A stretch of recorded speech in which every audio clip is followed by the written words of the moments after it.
যিসকলে ঈশ্বৰৰ কৰ্মত সদায় আগভাগ লয় সেইসকল কিন্তু সাৱধান।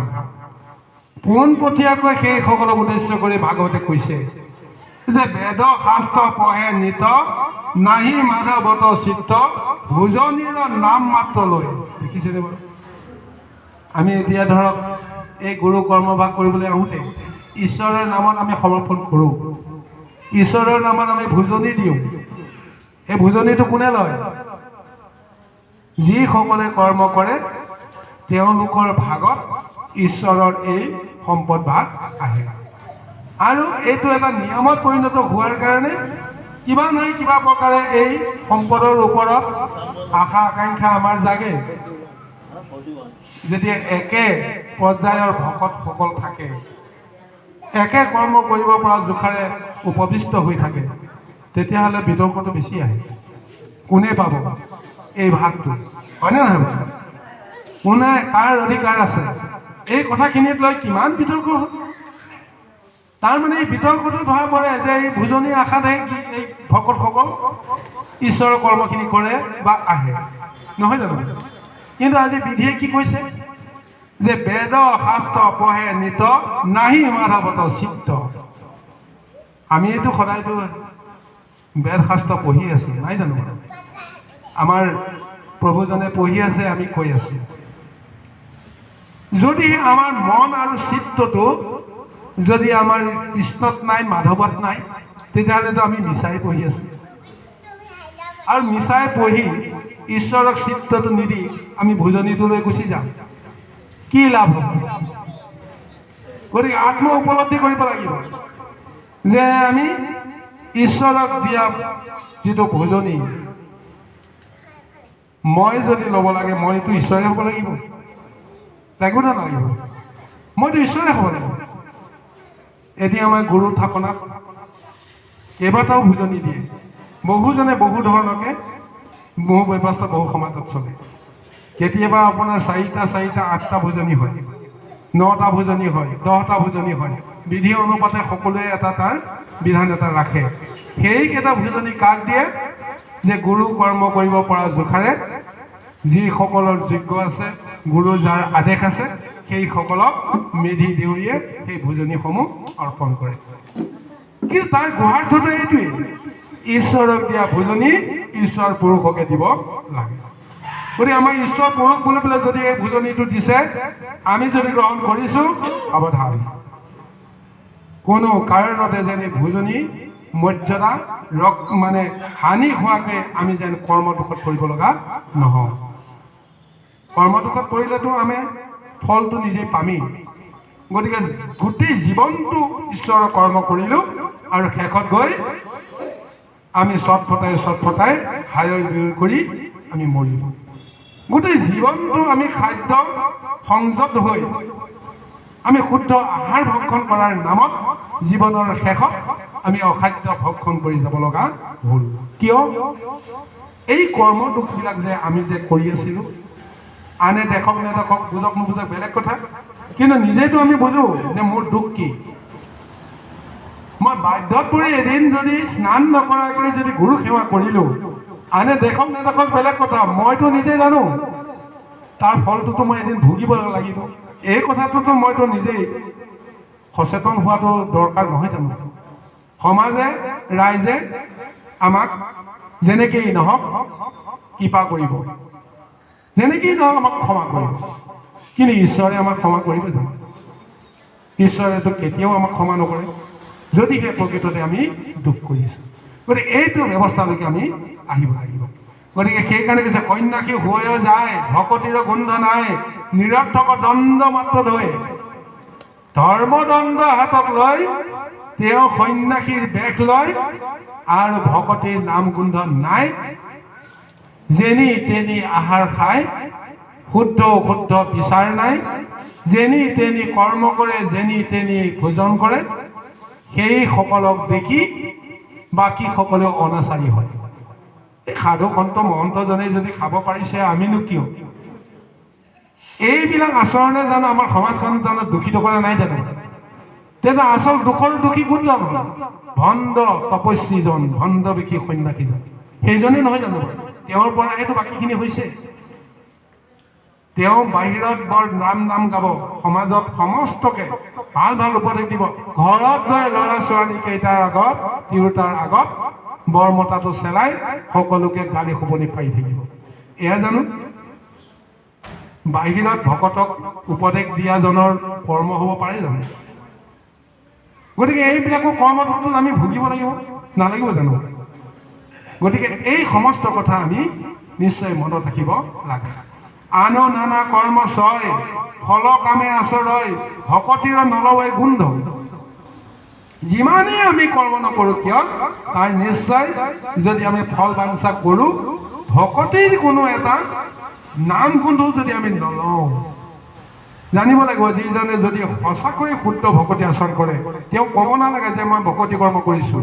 তেওঁ আচৰণত ধৰা পৰি যাব, তেওঁ বাক্য বচনত ধৰা পৰি যাব, তেওঁ খোজত ধৰা পৰি যাব, তেওঁৰ চকুত ধৰা পৰি যাব।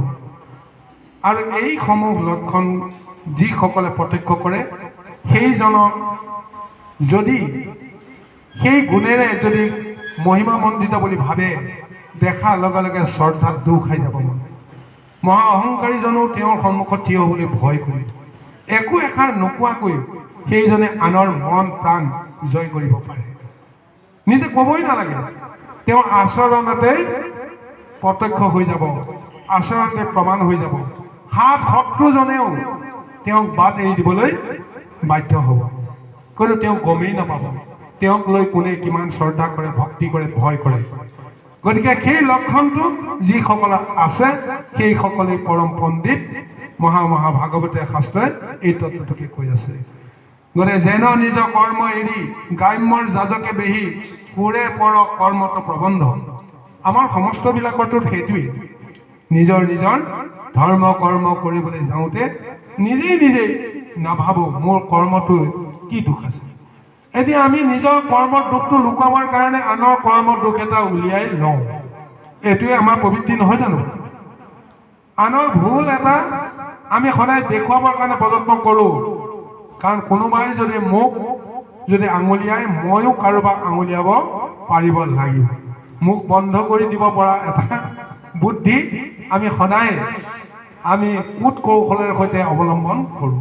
কিন্তু এইটো কথা আমি কেতিয়াও চিন্তা নকৰোঁ। আনে যি ভুল কৰিছে কৰক, কিন্তু মই জানি বুজি মোৰ ভুলটো মই কিয় কৰিছোঁ। আনে নিজৰ ভুলটো আত্মসংশোধনে তেওঁ বিচাৰ কৰক নকৰক, মই মোৰ ভুলটো মই নিজেই কিয় সংশোধন কৰিবৰ কাৰণে মই কিয় স্বীকাৰ নকৰোঁ। এই কথাটো নিজৰ কথা। যিসকলে নিজে নিজৰ দুখটো সমাজৰ আগত ব্যক্ত কৰে, সেইজনৰ আদৰ সদায় থাকে। সেইজন মহা দুখ কৰিলেও কোনেও যদি তেওঁৰ দুখটো দেখা নাপায়, এদিন যদি তেওঁ নিজেই যদি সমাজৰ আগত সেই দুখটো যদি প্ৰকাশ কৰি দিয়ে, সিদিনাখনৰ পৰা তেওঁৰ মন ফৰকাল হৈ যাব, মন শুদ্ধ হৈ যাব। ঈশ্বৰে বা ভগৱানে বা ভকতে দিয়া পৰামৰ্শকে ঈশ্বৰ বাক্য গুৰু বাক্য মানি যদি তেওঁ সেই ভুলৰ সংশোধন বিচাৰে, তেওঁৰ চৰিত্ৰও সংশোধন হৈ যাব। এই কথাটো আমি সকলোৱে জানি বুজি কৰ্মত পবিত্ৰ হোৱাটো দৰকাৰ। এতিয়া মহান ভাগৱতত এক মহা উপদেশ প্ৰদান কৰিছে। দশৰ প্ৰচেতকৰ এই মহা গুণ তত্ত্বখিনি নাৰদৰ মুখে যিখিনি তেওঁলোকে গ্ৰহণ কৰিলে, সেইখিনিকে অৱলম্বন কৰি মহা ভাগৱতে আজি আমাক মহা উপদেশ প্ৰদান কৰিছে। এতিয়া ভাগৱত টীকাকাৰ চতুৰ্থ স্কন্ধৰ এই পদত আপোনাৰ দ্বিজ ৰত্নাকৰ মিশ্ৰ তেওঁৱে ভাগৱতৰ এই খণ্ডটো টীকাকৰণ কৰিছে। গতিকে তেওঁ এতিয়া এই বুলি সকলোকে কৈছে যে দ্বিজ ৰত্নাকৰ মিশ্ৰ তৰিবে সংসাৰ কৃষ্ণ পাৰ পদ্মে থয়া চিত্ত, যেন কুঁহি আৰু চিনি মহাযত্ন কৰি আনি দধিক মঠিয়া যেন খিত। এই সংসাৰত ব্ৰহ্মময় যিমানবিলাক চিন্তা, ব্ৰহ্মময় যিবিলাক সত্তা, এই সমস্তবিলাক বুটলি আনি মহাভাগৱতৰ এটা ৰূপত নিবদ্ধ কৰিছে। ইয়াৰ লগত তুলনা কৰিছে কুঁহিয়াৰ চিপি যেনেকৈ তাৰ মাজত সোমাই থকা যিটো চেনি, চেনিটো যেনেকৈ উদ্ধাৰ কৰা যায়, এটা গছৰ পৰাহে এই চেনিটো তৈয়াৰ কৰা হয়, হয়নে জানো? কিন্তু গছডালততো চেনিটো লাগি নাথাকে। চেনিটো নিৰ্মাণ কৰিবলৈ যাওঁতে গোটেই গছডালক চেপি ৰস উলিয়াই তাক পৰিশোধন কৰি এটা নিৰ্দিষ্ট প্ৰক্ৰিয়াৰ সৈতে চেনিটো উদ্ভাৱন কৰে। ঠিক তেনেকৈ যে গাখীৰ মঠিলে কি হয়, পোনে পোনেতো গৰুৰ উহাৰৰ পৰাতো ঘি বাহিৰ নহয়, হয় জানো? গৰু উহাৰৰ পৰা কেতিয়াও ঘি বাহিৰ নহয়, বাহিৰ হয় গাখীৰ, দুগ্ধ। সেই দুগ্ধ এনেদৰে পৰিশোধন কৰা যায়, এনেদৰে মথা যায়, যাৰ ফলত অমৃতময় ঘিটো বাহিৰ হয়। তদ্ৰুপ এই সংসাৰৰ সমস্ত জ্ঞান তত্ত্ব, সংসাৰৰ মায়া আৰু আসক্তিৰ মাজতে সমস্তবিলাক লুকাই আছে। কিন্তু তাক মুঠি মুঠি তাৰ পৰা সাৰখিনি আনি ভাগৱতৰ দৰে এক মহাৰত্ন নিৰ্মাণ কৰিবৰ কাৰণে বা তৈয়াৰ কৰিবৰ কাৰণে আজি ভাগৱত টীকাকাৰ প্ৰযত্ন কৰিছে। গতিকে এই কৰ্ম কৰিবলৈ যাওঁতে নিশ্চয় কিবা নহয় কিবা এটা দুখ গুণ জড়িত হৈ থাকিব। এইটো স্বাভাৱিক কথা। যি কথা যে আত্মা উপলব্ধি কৰিছে আৰু সেই দুখবিলাক কেনেকৈ গুণলৈ পৰিৱৰ্তন হয় আৰু সেই গুণলৈ পৰিৱৰ্তন কোনে কৰায়, কেনেকৈ কৰায়, এই তত্ত্বটোকো এতিয়া তেওঁৰ ভাষাৰে ক'বলৈ গৈ আছে। মাধৱৰ গুণগণ আছে আতবিতোপন, মহা মহা তীৰ্থটো পবিত্ৰ। যি সংসাৰত বিষয়ৰ সমস্ত ভাৱনাৰ লগতে প্ৰভু ভগৱন্তৰ নিৰ্গুণ গুণৰ নামৰ ৰসৰ শক্তিখিনিও জড়িত হৈ আছে। আৰু এইখিনি শক্তি যদি বিচাৰি ল'ব পৰা যায়, তেতিয়াহ'লে সেইখিনিয়ে জগতৰ কিমান কল্যাণ সাধন কৰিব পাৰে। এই তত্ত্বখিনিকে অৰ্থগতভাৱে প্ৰকাশ কৰিছে। শ্ৰৱণ পৱন যেন পাতক শুকান তৃণ দহয়ে পৱন বৈশ্যান। তাৰমানে এইটো ক'বলৈ গৈছে, যি শ্ৰৱণৰ যি মহাশক্তিক আমি আশ্ৰয় কৰি ঈশ্বৰৰ গুণ নাম লওঁ, এই শ্ৰৱণক এক পৱন শক্তি বুলি অভিহিত কৰিছে। বায়ুৰ ৰূপত শ্ৰৱণক তুলনা কৰিছে। প্ৰকৃতপক্ষে সেয়ে নহয় জানো? আমি ঈশ্বৰৰ গুণ নাম কীৰ্তন কৰিছোঁ আৰু আপোনাৰ সবে শ্ৰৱণ কৰিছে। কিহৰ মাধ্যমেৰে শ্ৰৱণ কৰিছে? বায়ুৰ মাধ্যমেৰে শ্ৰৱণ কৰিছে। বায়ুক পৱন বুলি কৈছে। শ্ৰৱণ কৰি কি কৰ্ম কৰিছে? এই নামে হৃদয়ত প্ৰৱেশ কৰি অন্তৰৰ ভিতৰত থকা সমস্ত পাপবোধবিলাক পুৰি ভস্মীভূত কৰিছে।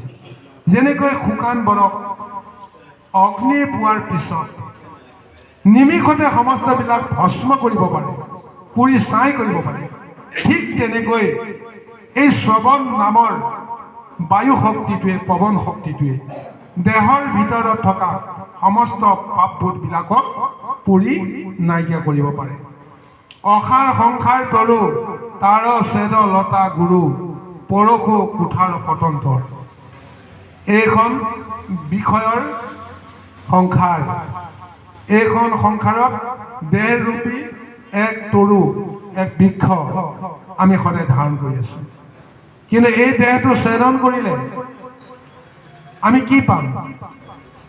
এই দেহটো কোনে ধৰি ৰাখিছে? গুৰিটোৱে ধৰি ৰাখিছে গছডালক, সেইটোৱে নহয় জানো?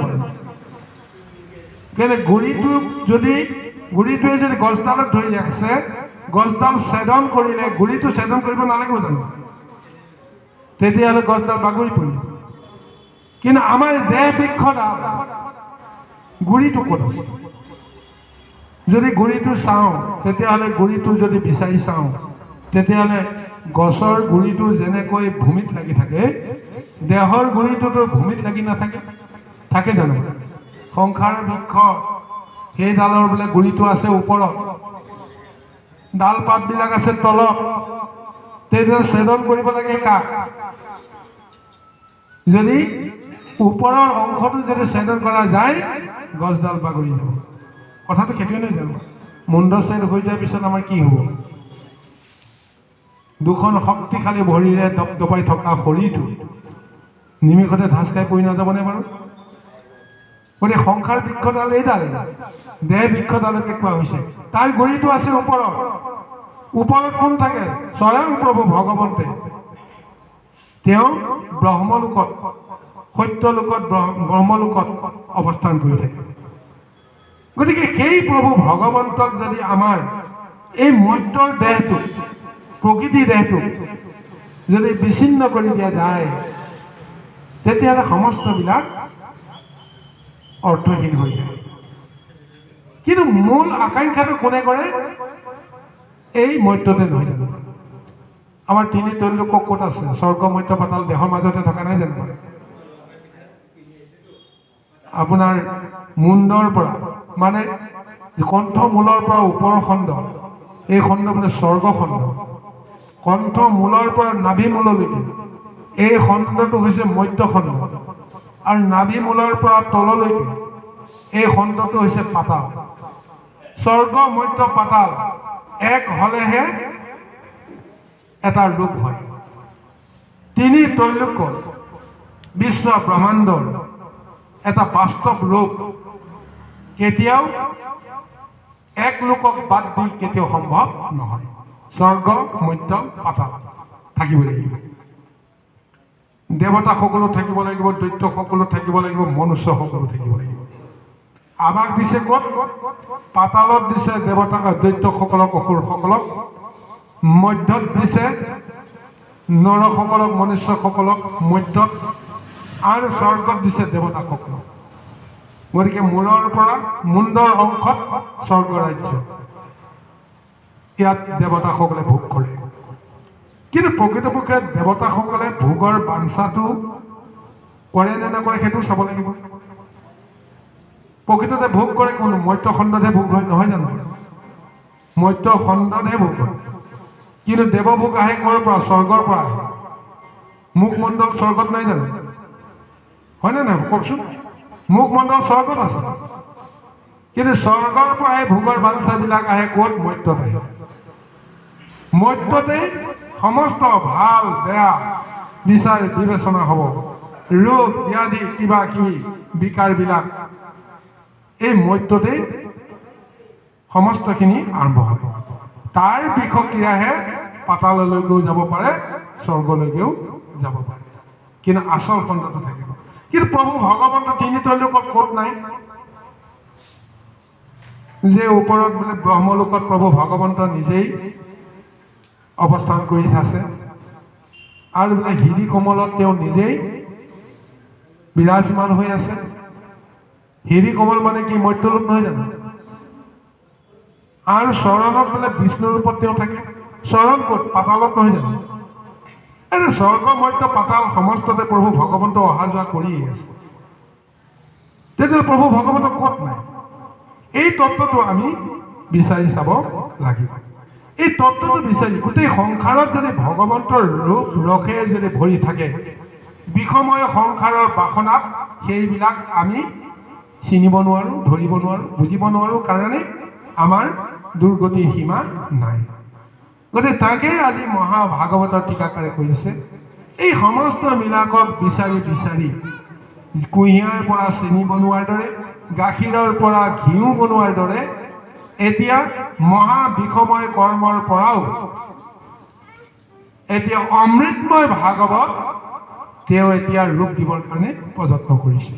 এইখিনি কৰ্ম কৰিবলৈ যাওঁতে তেওঁ হৰিকেই আশ্ৰয় কৰি কৰ্মখিনি কৰি আছে। গতিকে এই কৰ্মত কোনোবাই যদি দুখাদুখ যদি ধৰে, সেই দুখাদুখেও তেওঁ কেতিয়াও পৰখ কৰিব নোৱাৰে। ঈশ্বৰৰ কৰ্মত কোনো দুখাদুখ থাকিব নোৱাৰে। এইটোৱে হৈছে মূল। এইটো মূলতে আমি অটল বিশ্বাস কৰি কৰ্মত আগুৱাব লাগে। যে কৈছে যে উপজিলা একে চৰ, পাছে ভৰিলা বাৰী ঘৰ, কাহাক সংগত নিবা মাৰি। আমিতো জন্ম হওঁতেতো অকলেই জন্ম হৈছোঁ। কেনেকৈ জন্ম হ'লো তাকো নাজানো। আমিতো জন্মৰ আগতে কোনোবা এগৰাকী মাতৃৰ গৰ্ভত আমি নিজে পচন্দ কৰি আমি স্থান দখল কৰি তেওঁৰ গৰ্ভৰ পৰা আমি জন্ম হ'ম বুলিও আমি জনা নাই। কেনেকৈ জন্ম হ'লো ক'ব নোৱাৰোঁ। কিন্তু এটাই কথা, আমি অকলশৰে জন্ম লাভ কৰিছোঁ। এইখন সংসাৰলৈ আহোঁতে আমি অকলে আহিছোঁ, আৰু অকলে অহা সংসাৰখনৰ পিছত বাৰী হৈছে, ঘৰ হৈছে, ধন হৈছে, সম্পদ হৈছে, কিন্তু এই সমস্তবিলাকক জানো আমি হাতেৰে সামৰি জানো লগতে লৈ যাব পাৰিম জানো? মই মৰিলোঁ বুলিয়ে সমস্তকে মাৰি কৰি লগতে লৈ যাব পাৰিম জানো? নোৱাৰোঁ।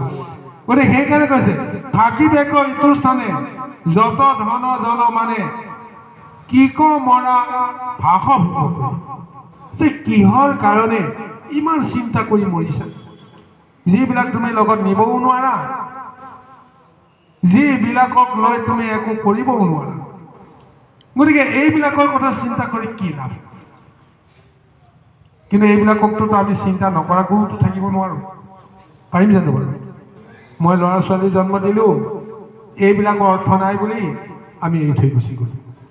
ধেমালি কথা নহয়, এজন ঋষিৰ কথা। এতিয়া তেওঁ ধ্যানত বহিল, সৌবৰী ঋষি বৰ ডাঙৰ ঘটনা চলি থাকে। তেওঁ যিমানেই তেওঁ ধ্যান কৰে, যিমানেই তেওঁ তপস্যা কৰে, প্ৰতিবাৰে তেওঁৰ তপস্যা ভংগ হয়। তপস্যা ভংগ হোৱাৰ পিছত তেওঁৰ জৰিয়তে এটা মহালীলা প্ৰভু ভগৱতে আৰম্ভ কৰি দিয়ে। সৌবৰী ঋষিয়ে তপস্যা কৰিলে, ইন্দ্ৰই ভয় খালে। তেওঁ যদি ব্ৰহ্মা বিষ্ণু মহেশ্বৰ যিজনকে নহওক সন্তুষ্ট কৰাই যদি আশীৰ্বাদ এটা লৈ মোৰ স্বৰ্গ ৰাজ্য লয়, তেতিয়াহ'লে কি হ'ব? গতিকে লগে লগে এজনী অপেশ্বৰক পঠিয়াই দিলে, কামদেৱক পঠিয়াই দিলে। তেওঁ তপ ভস্ম মানে নাইকিয়া হেৰি কৰি দিয়ে, তপস্যা ভংগ কৰি দিয়ে। ইন্দ্ৰৰ কথা মতে আহি ৰম্ভা নামৰ অপেশ্বৰীগৰাকীয়ে তপস্যা ভংগ কৰিবৰ কাৰণে নানান ধৰণৰ চাতুৱাৰি কৰিলে। তপ ভংগ হৈ গ'ল। হৈ যোৱাৰ লগে লগে চকু মেলি চাই দেখিছে যে অপৰূপ সুন্দৰী নাৰী এগৰাকীয়ে টিঘিল গিলাই তেওঁৰ ওচৰত নৃত্য গীত কৰি আছে। তেওঁ প্ৰথমতে ধ্যান ভংগ হোৱা কথাটো তেওঁ জনাই দিয়া নাই, অকণমান চকু পিৰিকি মাৰি চাইছিল ক'ত কি হৈছিল। দেখিলে সুন্দৰী এগৰাকী নাৰী, তেওঁৰ দেহৰ ৰূপ লাৱণ্য দেখুৱাই তেওঁক চঞ্চল মন কৰিছে। ঠিক আছে, তোমাৰ কাৰণে যেতিয়া মোৰ ধ্যান ভংগ হৈ গ'ল, দেখা যাওক। গতিকে অপেশ্বৰীয়ে যেতিয়া নাচি বাগি তেওঁৰ ওচৰলৈ আহি এনেদৰে নৃত্য গীত কৰি আছে, কোনো এটা খনত থাপ মাৰি তেওঁৰ হাতত ধৰি তেওঁ যেতিয়া উঠিলে, তোমাৰ কাৰণে মোৰ ধ্যান ভংগ হ'ল, তুমি মোক ধ্যান ভংগ কৰি আছা। যিটো তুমি ৰূপ দেখুৱাই মোক এই ধ্যানৰ পৰা তুমি মোক আঁতৰাই আনিলা, গতিকে তুমি তাৰ ফল ভুগিব লাগিব।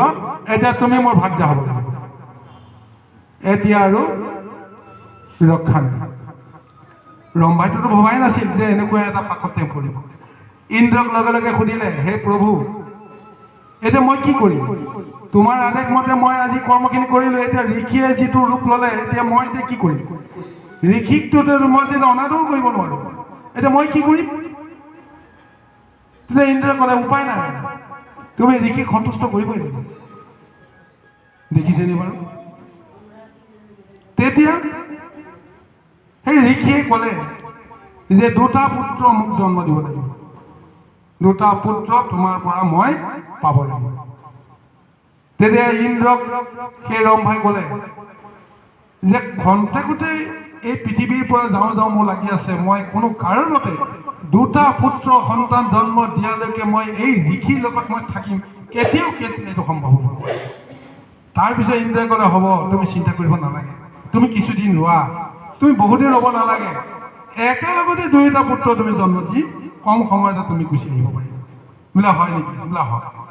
আৰু সেই অনুসাৰে পৃথিৱীত সংসাৰৰ প্ৰথম যম সন্তানৰ জন্ম হ'ল। দুটা সন্তান জন্ম দিয়াৰ পিছত ঋষিক ক'লে, এতিয়া আৰু মোৰ কাম নাই, মোৰ লগতে তুমি যদি বাঞ্ছা কৰি এই কৰ্মখিনি তুমি কৰিবৰ কাৰণে বিচাৰিছিলা, মই তোমাক দুটা পুত্ৰ সন্তান তোমাক উপহাৰ দিলোঁ, এতিয়া মই স্বৰ্গলৈ গুচি যাম। তেওঁ স্বৰ্গলৈ গুচি গ'ল। তাৰপিছতে ঋষিয়ে চিন্তা কৰিছে, এইটো কৰ্মটো মোৰো নহয়, তোমাক পায়ে মই এইখন সংসাৰত মই কৰ্মবিলাক কৰিবৰ কাৰণে ধৰক এনেদৰে বাধ্য হ'লোঁ। তুমি যদি নাথাকা তেতিয়াহ'লেতো এনেই মইতো সংসাৰত মতি নাই, তাতে এই সন্তান দুটা দায়িত্ব মই ল'ব লাগিব। তেতিয়া তেওঁ সন্তান দুটা দায়িত্ব নলয়, এতিয়া কি কৰিব? সন্তানকেইটাকতো এৰি থৈ যাব নোৱাৰে। তেতিয়া তেওঁ স্বয়ং প্ৰভু ভগৱন্ত নাৰায়ণকে তুতি কৈছে, হে প্ৰভু, তোমাৰে লীলা এই সমস্তবিলাক, গতিকে মই তোমাৰ তপত থাকোঁতে ধ্যান ভংগ হৈ গ'ল, আৰু এটা মই উপলব্ধি কৰিছোঁ সেইটো মোৰ ডাঙৰ ভুল। গতিকে যি বিষয়ৰ কৰ্মত মই জড়িত হ'লোঁ, যি হ'ল হ'ল, এই সন্তান দুটা তোমাকেই মই অৰ্পণ কৰিলোঁ, তুমি কি কৰা কৰা, মই এতিয়া কিন্তু তোমাকেই ধ্যান কৰিবৰ কাৰণে, তোমাকে তপ কৰিবৰ কাৰণে মই আগৰ পৰ্যায়লৈকে গুচি যাম। সন্তান দুটাক থৈ পেলাই তেওঁ গুচি গ'ল। এইফালে মাকো গুচি গ'ল, এইফালে পিতৃও গুচি গ'ল। পিতৃয়ে এটা নিজৰ দায়িত্ব কিন্তু তেওঁ চম্ভালিছে দেই। ঈশ্বৰৰ ইচ্ছাত হোৱা এই সমস্ত ঈশ্বৰে কেনেকৈ প্ৰতিপালন কৰে, ঈশ্বৰৰ তেতিয়া সমৰ্পণ কৰি থৈ গ'ল। লগে লগে বিষ্ণুৱে চিন্তা কৰিলে, কি হ'ব এতিয়া, মই আছোঁ বৈকুণ্ঠ, আৰু এতিয়া মধ্যত এই শিশু দুটাক মই এতিয়া প্ৰতিপালন কেনেকৈ কৰিম। তথাপিও তেওঁতো আহিবই লাগিব, তেওঁকে সমৰ্পণ কৰি দিলে এজন ভক্তই, তেওঁকেই তপ কৰিবলৈ আহিছে, গতিকে ভগৱন্তে দায়িত্ব নল'ব নেকি? গতিকে সমস্ত বিষয়ৰ সম্পদকো যদি ঈশ্বৰক সমৰ্পণ কৰিব পৰা যায়, ঈশ্বৰে তাৰ দায়িত্ব ল'বই। আৰু সেই অনুসাৰে কৃষ্ণই মাজে মাজে আহি তেওঁৰ মধ্যমা আঙুলি, অমৃত যিটো মানে ভক্ষণ, তেওঁ আঙুলি চুহাই দি দি কি কৰিছে, অমৃত পান কৰাই গুচি যায়। লক্ষ্মী আই কেইদিনমান দিনৰ পৰা প্ৰত্যক্ষ কৰি আছে যে সমস্ত কথা মোক কৈ যায়, কিন্তু নাৰায়ণে দেখোন দুদিনমানৰ পৰা মোক নোকোৱাকৈ তেওঁ ক'ত যায় ক'ব নোৱাৰে। এনেদৰে তেওঁ কেইটামান দিন লক্ষ্য কৰাৰ পিছত এদিন তেওঁতো সুধি দিলে যে আপুনি যাওঁতে দৌৰা দৌৰিকৈ ওলাই গুচি যায়, ক'ত যায় মোক নকয়, আহোঁতে আপুনি অকণমান মন মাৰি আহে, এইটো লক্ষণটোতো আপোনাৰ আগতে নাছিল। সৰ্বানন্দ পুৰুষজনৰ মনত ইমান শংকা কিয়, আৰু মোক নোকোৱাকৈ আপুনি ক'ৰবাত কিবা এটা কামত লিপ্ত হৈ আছে, জড়িত হৈ আছে, এনেকুৱা এটা ভাৱ হৈছে, ক'ত কি হৈছে কওক। এই তেতিয়াই প্ৰভু ভগৱন্তে উপায়ন্ত হৈ লক্ষ্মীক ক'লে যে এইটো কথা। এতিয়া সেই ঋষিজনে এতিয়া মোৰ নামতে সন্তান দুটা এৰি থৈ গ'ল, এতিয়া সেই সন্তান দুটাৰ কাৰণে মই বৈকুণ্ঠ পৰিহৰি মধ্যলৈ গৈ তেওঁলোকক মই লালন পালন কৰিব লগা হৈছোঁ। তেতিয়াই লক্ষ্মী আই ক'লে, প্ৰভু সেইটোৱে কথা, বোলে সেইটোৱে কথা, তেতিয়াহ'লে আপুনি মধ্যলৈ কিয় ইমান অহা যোৱা কৰি দৌৰা দৌৰি কৰি থাকিব লাগে, সেই সন্তান দুটাক লৈ আহক, আমাৰো ল'ৰা ছোৱালী নাই, আমি একেলগে প্ৰতিপালি আমাৰ পুত্ৰৰ দৰে তেওঁলোকক ডাঙৰ দীঘল কৰোঁ। তেতিয়া প্ৰভু ভগৱন্তে কৈছিল, এইটো ভাল কথা নহ'ব, পিছত কিন্তু বেয়া হ'ব। কিন্তু লক্ষ্মী আই ক'লে, নহয় একো বেয়া নহয়, মই আছোঁ, আপুনি আছে, কিহৰ চিন্তা। তাৰপিছত প্ৰভু ভগৱন্তে মিচিকিয়া হাঁহি মাৰি সেই সন্তান দুটাক বৈকুণ্ঠলৈকে লৈ গৈ প্ৰতিপালি ডাঙৰ দীঘল কৰিলে, আৰু সেয়ে হৈছে জয় আৰু বিজয়। আৰু সেই জয় বিজয়ৰ কাৰণেই মধ্যৰ সন্তান যে বৈকুণ্ঠত লাগিল পয়মা। যেতিয়া ডাঙৰ হ'ল, ইন্দ্ৰিয় শক্তিয়ে যেতিয়া তেওঁলোকক অন্তৰত যেতিয়া ক্ৰিয়া কৰিবলৈ আৰম্ভ কৰিলে, লগে লগে প্ৰকৃতিৰ মল লাগি বৈকুণ্ঠটো নানান ধৰণৰ বিঘাত ঘটিবলৈ আৰম্ভ কৰিলে, যাৰ ফলত প্ৰভু ভগৱতে আকৌ মধ্য লোকৰ পৰা 4জন সিদ্ধক মাতি নিব লগা হ'ল। মধ্যৰ সন্তানক মধ্যলৈকে লৈ যোৱা ভাই হয়, যেনেকেই নহওক লীলা কৰি, আৰু অভিশাপৰ চলেৰে 4 সিদ্ধই তেওঁলোকক আকৌ মধ্যলৈ আনি আকৌ ধুৱাই পখলাই শুদ্ধ কৰি প্ৰভু ভগৱন্তে 3টা কল্পত পুনৰ বৈকুণ্ঠলৈকে লৈ গৈছে। গতিকে এয়াই হৈছে মহাভাগৱতৰ মহাতত্ত্ব। আমি বিষয়ৰ সম্বন্ধবিলাক আমি যদি সঁচাকৈ ঈশ্বৰক সমৰ্পণ কৰিব পাৰোঁ, তেতিয়াহ'লে ঈশ্বৰৰ কৃপা আমি নিশ্চয় পাম।